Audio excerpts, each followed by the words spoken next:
Hello friends, myself Dr. Ekta and welcome to my YouTube channel Woozy Ayurveda. And today's topic is obesity. Obesity मतलब मोटापा, जो कि बहुत ही common disease है आजकल की जनरेशन के अंदर।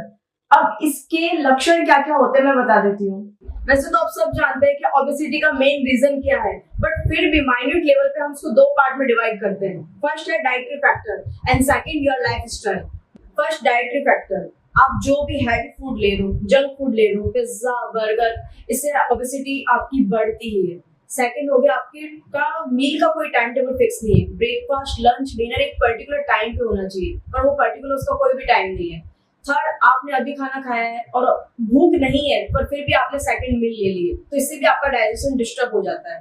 फोर्थ, नए अन्न और जो नए चावल होते हैं, उसमें नए गेहूं आ गए, नए चावल आ गए, वो आप लगातार कंटिन्यू इनटेक कर रहे हैं तो उससे भी प्रॉब्लम क्रिएट हो सकती है। फिफ्थ तो हो गया भैंस का दूध। गाय का दूध ठीक है, उसमें इतना फैट नहीं होता है, पर भैंस का दूध या उससे बनने वाले जो प्रोडक्ट होते हैं जैसे दूध, दही, छाछ, मक्खन, घी, अगर इसका कंटिन्यू आप यूज में कर रहे हैं तो उससे भी फैट डिपॉजिट होता है, ओबेसिटी बढ़ती है। फिर मिठाई का ज्यादा इंटेक करना, गुड़ का ज्यादा इंटेक करना, मीठा ज्यादा खाना, ये सब मेन कॉजेज हैं आपकी बॉडी के फैट को बढ़ाने में। सेकंड, लाइफस्टाइल कॉजेज, मतलब आप अगर बहुत ज्यादा खुश हैं तो वो भी आपके ओबेसिटी का कारण हो सकता है, या आप बहुत ज्यादा डिप्रेशन में, क्योंकि जो डिप्रेसिव पेशेंट होते हैं उनका मेटाबॉलिज्म बिगड़ जाता है, जो भी वो खाना खा रहे हैं उनका डाइजेशन प्रॉपर फॉर्म में नहीं हो पाता है। ये भी एक रीजन होता है फैट, मतलब बॉडी में फैट का डिपोजिशन होने का। सेकंड, लॉन्ग टाइम तक अपने पार्टनर के साथ सेक्सुअल रिलेशन मेंटेन नहीं करना। अब इसके मेनली सिम्टम्स क्या क्या होते हैं, क्या थोड़ा सा भी वर्कआउट कर रहे हो या थोड़ा सा भी फिजिकल वर्क कर रहे हो तो आपकी ब्रीथिंग प्रॉब्लम होने लग जाती है, मतलब जिसको नॉर्मल लैंग्वेज में कहते हैं सांस फूलना। आपकी भूख धीरे धीरे बढ़ रही है, आपकी प्यास बॉडी की धीरे धीरे बढ़ रही है, एक्सेसिव स्वेटिंग हो रही है, थोड़ा सा भी वर्कआउट करने पर आपको ब्रीथिंग प्रॉब्लम हो रही है, तो आप समझ जाना कि कहीं ना कहीं आपकी बॉडी का मेटाबॉलिज्म बिगड़ रहा है और आप धीरे धीरे ओबेसिटी की ओर कदम रख रहे हैं। सेकंड हो गया कि आपको ज्यादा नींद आ रही है, हैवी वर्कआउट कर रहे हो तो उसमें दिक्कत आ रही है, इंटरनली आप बहुत ज्यादा फिजिकली वीक फील कर रहे हैं, आपकी वॉइस क्लियर नहीं है, ये सारे सिम्टम्स हैं ओबेसिटी के, तो आपको समझ लेना चाहिए कि आप ओबेसिटी की तरफ जा रहे हैं। तो ऐसे में आप अपना एक बार लिपिड प्रोफाइल जरूर चेक करवा लें। अब ट्रीटमेंट, अकॉर्डिंग टू चरक संहिता आयुर्वेद में ओबेसिटी का ट्रीटमेंट 4 स्टेप्स में किया जाता है।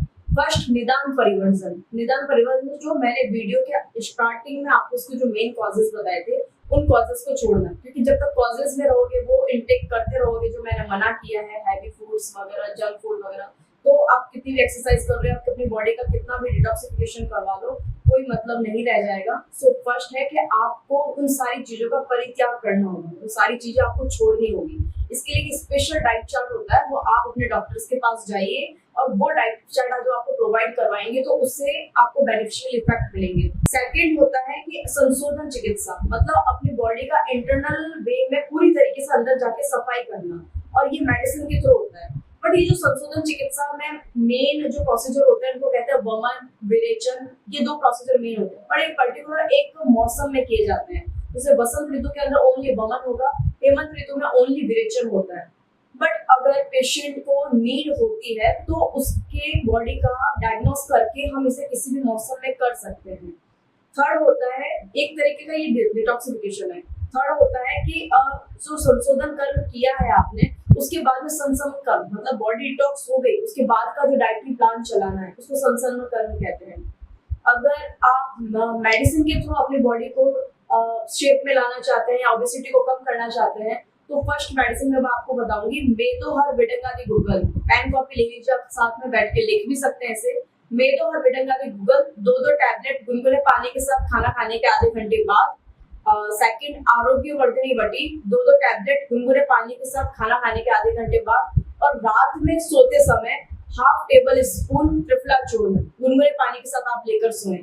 इस प्रोसीजर में थोड़ा टाइम लग सकता है, 15 दिन के बाद में आप अपना बॉडी का वेट जरूर देखें।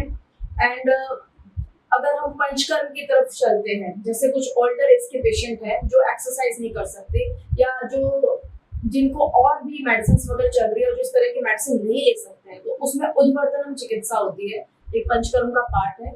इसमें एक आयुर्वेद जड़ी बूटियों के द्वारा जो चूर्ण बनाया जाता है और उससे पूरे बॉडी की मसाज की जाती है, उसे उद्वर्तनम कहते हैं। उसे होता क्या है, जैसे ये मेरा हैंड है, और इस पे अगर मैं स्टूडेंट की मसाज कर रही हूँ तो इसके ऊपर जो फैट बॉडी की जो लेयर होगी वो धीरे धीरे टूटना स्टार्ट कर देगी और वो पसीने में कन्वर्ट होके और मैं स्किन के जो पोर्स है उनसे बाहर आना स्टार्ट हो जाएगी। कुछ आप इंटरनल मेडिसिन लेंगे, अपने डाइटरी प्लान के अंदर चेंज करेंगे तो वो जो एक्स्ट्रा फैट है वो मेल्ट होकर स्टूल के थ्रू आपकी बॉडी से बाहर आ जाएगी। तो ये एक पूरा प्रोसीजर होता है।